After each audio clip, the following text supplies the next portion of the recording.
अध्यक्षता में जो है संपन्न हुई, जिसमें सर्वप्रथम हिमाचल प्रदेश विधानसभा के पूर्व विधायक श्री राकेश वर्मा जी के तथा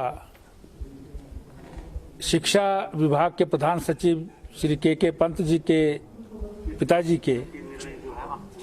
स्वर्गवास पर जो है वो श्रद्धा सुमन अर्पित किए गए। ईश्वर से प्रार्थना की गई कि दिवंगत आत्मा को सद्गति प्रदान हो। मंत्रिमंडल में जहां सरकार के विभिन्न विभागों से संबंधित विषयों पर निर्णय लिए गए, वहीं कोविड-19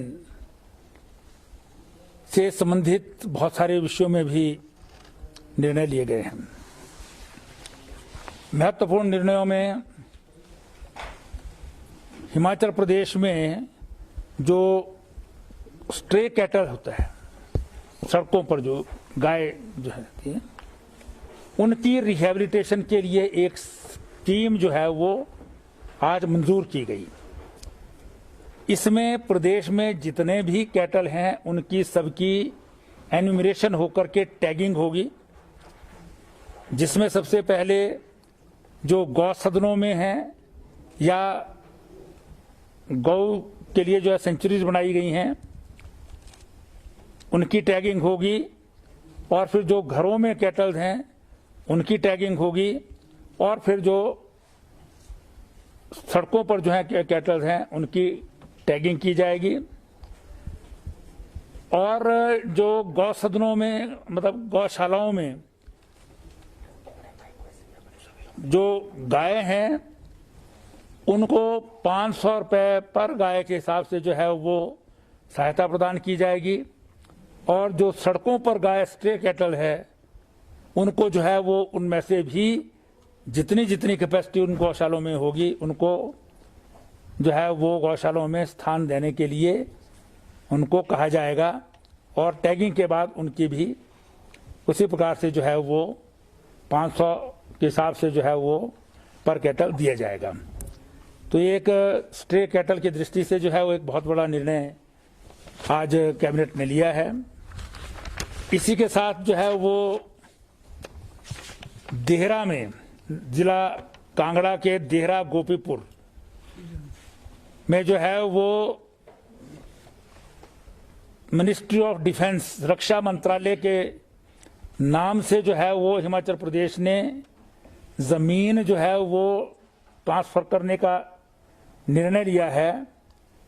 जिस पर ECHS पॉलीक्लिनिक और ESM OSD कैंटीन ये जो है वो बनाई जाएगी। ये जो हमारे पूर्व सैनिक हैं और सर्विंग जो हमारे सेना के जवान हैं, अधिकारी हैं, उनके बहुत सारी जो है वो जरूरतें पूरी जो है वो इससे होती हैं, इसलिए उन सब के मदद करने के लिए जो है ये जमीन हस्तांतरण जो है वो प्रदेश सरकार ने किया है। इसी के साथ एक इवैक्यू प्रॉपर्टी जो है वो पूरे प्रदेश में है, उसके बहुत सारे जो है वो प्रमुख रूप से शिमला में केसेस थे जो विभिन्न कोर्ट्स में चल रहे हैं। इसके अतिरिक्त शिमला के लोअर बाजार में, शिमला की बाबा मार्केट में और एरोमा होटल के पास जो है लगभग 53 केसेस हैं, ऐसे दुकानें हैं इवैक्यूएटी प्रॉपर्टी की, जिसका निर्णय 2012 में जो है वो समय की धूमल सरकार ने किया था कि उन लोगों को लीज पर दे दिया जाए, लेकिन बाद में वो कांग्रेस की सरकार ने निर्णय जो है वो उलट दिया था। वो आज जो है निर्णय किया गया है, जिसमें सभी लीगल ओपिनियन इत्यादि लेकर के, क्योंकि वो जमीन का जो मालिकाना है वो तो केंद्रीय सरकार के पास है, लेकिन उसकी मैनेजमेंट जो है वो प्रदेश सरकार को हैंडओवर की गई है और प्रदेश सरकार जो है उसकी फर्दर मैनेजमेंट करेगी। तो निर्णय लिया गया है कि उनका को जो है वो किराएदारी जो है इसमें दी जाए, जिसकी प्रोसेस जो है वो पीडब्ल्यूडी के रेट्स के हिसाब से जो है वो उसमें की जाएगी। ये एक बहुत बड़ा, बहुत पुराना निर्णय है जो आज जो है वो मंत्रिमंडल ने किया है।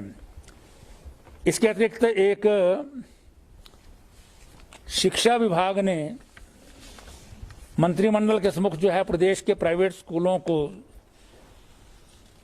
फीस किस आधार पर ली जाए, उस पर भी मंत्रिमंडल ने निर्णय लिया है कि सभी स्कूल ट्यूशन फीस ही ले सकेंगे। ट्यूशन फीस पिछले वर्ष के मुकाबले बढ़ाई नहीं जाएगी। साथ ही साथ ऑनलाइन जो पढ़ाई कराई जा रही है वही ट्यूशन फीस ले सकेंगे और किसी को भी फीस ना देने के कारण जो है वो ना तो ऑनलाइन पढ़ाई से रोका जा सकेगा और ना ही जो है वो उनके खिलाफ किसी प्रकार का कोर्सिव जो है वो मेथड अपनाया जाएगा। इसमें और भी बहुत सारी गाइडलाइंस हैं और साथ ही ये भी कहा गया कि सभी स्कूल जो टीचिंग और नॉन टीचिंग एम्प्लॉइज हैं उनको निकाल नहीं सकेंगे, उनको सैलरी रोक नहीं सकेंगे, उनकी सैलरी कम नहीं कर सकेंगे और उसका प्रबंध जो है वो मैनेजमेंट्स जो है वो करेंगे, चाहे वो ट्यूशन से हो या अपने फंड्स के द्वारा हो, क्योंकि ये संकट काल है, महामारी है, सारी वैश्विक महामारी का काल है जिसमें सबको जो है बराबरी की भागीदारी करने की आवश्यकता है। इसके अतिरिक्त जो है कुछ स्पेशल लैंड एक्विजिशन की यूनिट हैं जो नालागढ़ में है एक यूनिट और दूसरा जो है वो अपना जो है अलग इसमें बिलासपुर इत्यादि में जो करते हैं वो दोनों यूनिट जो है वो उनको एक्सटेंशन 1 साल के लिए और दे दी गई है जब तक ये काम जो है जो 4 लेनिंग इत्यादि का है, एक्विजिशन का है, वो चलता रहेगा, वो उनको आगे जो है बढ़ा दिया गया है। इसी प्रकार से हिमाचल प्रदेश में जो है वो बहुत सारे लोग जो हैं वो इथाइल अल्कोहल इत्यादि जो है वो स्पिरिट्स जो है वो उसकी प्रोक्योरमेंट करते हैं अलग अलग परमिट्स के ऊपर। तो ऐसे कुछ यूनिट्स हैं जैसे पिछली बार जो है जो बनाते हैं सैनिटाइजर, उनको जो है वो 4.5 रुपया बढ़ाया गया था, लेकिन उसमें कुछ जो है डिस्टिलरीज इत्यादि हैं जो दूसरे लाइसेंस के अंदर काम करती हैं D2 के अंदर, वो जब L19A के लाइसेंस उन्होंने भी लेने शुरू किया और सैनिटाइजर बनाना शुरू किया, तो सैनिटाइजर जो वो बनाएंगे उनके ऊपर भी 4.5 रुपया बाकियों के हिसाब से जो है वो बढ़ा दिया गया है। हमारे जो जिलाधीश हैं सारे हिमाचल प्रदेश में, जिनको डिस्ट्रिक्ट मजिस्ट्रेट्स की पावर है, धारा 144 CRPC के अंतर्गत उनकी ये शक्तियां जो हैं वो फर्दर बढ़ा दी गई हैं। 30 जून तक जो है वो इन शक्तियों का प्रयोग जो है वो कर सकेंगे। इसी प्रकार से जो है वो Lal Bahadur Shastri government degree college और हॉस्पिटल नेरचौक जो है मंडी में, उसमें BSc नर्सिंग की सीट्स जो पहले 40 थी उनको 60 कर दिया गया है, वो बढ़ा दी गई हैं। और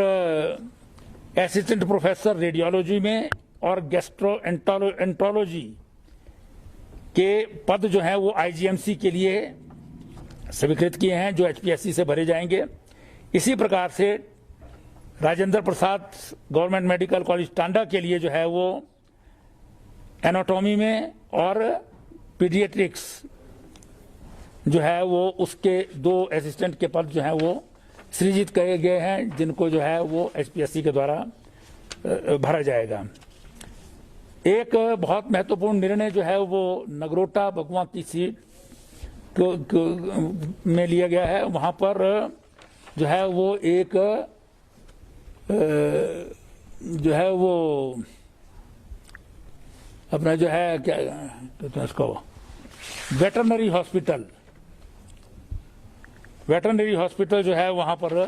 खोलने को स्वीकृति जो है वो प्रदान की है। ये बहुत अरसे से माननीय मुख्यमंत्री जी की जो है घोषणा थी और उस घोषणा को जो है वो मंत्रिमंडल द्वारा जो है वो पूरा किया गया है। इसी के अतिरिक्त जो है वो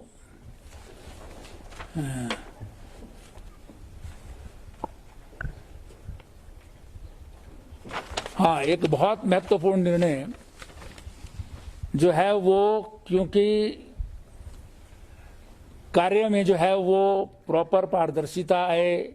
एक्यूरेसी आए, एफिशिएंसी बढ़े, इसलिए जो पेमेंट और अकाउंटिंग प्रोसेस है, जो काम होते हैं, खासकर वो जल शक्ति विभाग और पब्लिक वर्क्स डिपार्टमेंट में, वो अब ट्रेजरी मोड से जो है वो होंगे। एलओसी सिस्टम जो है वो खत्म कर दिया गया है। अब एलओसी के द्वारा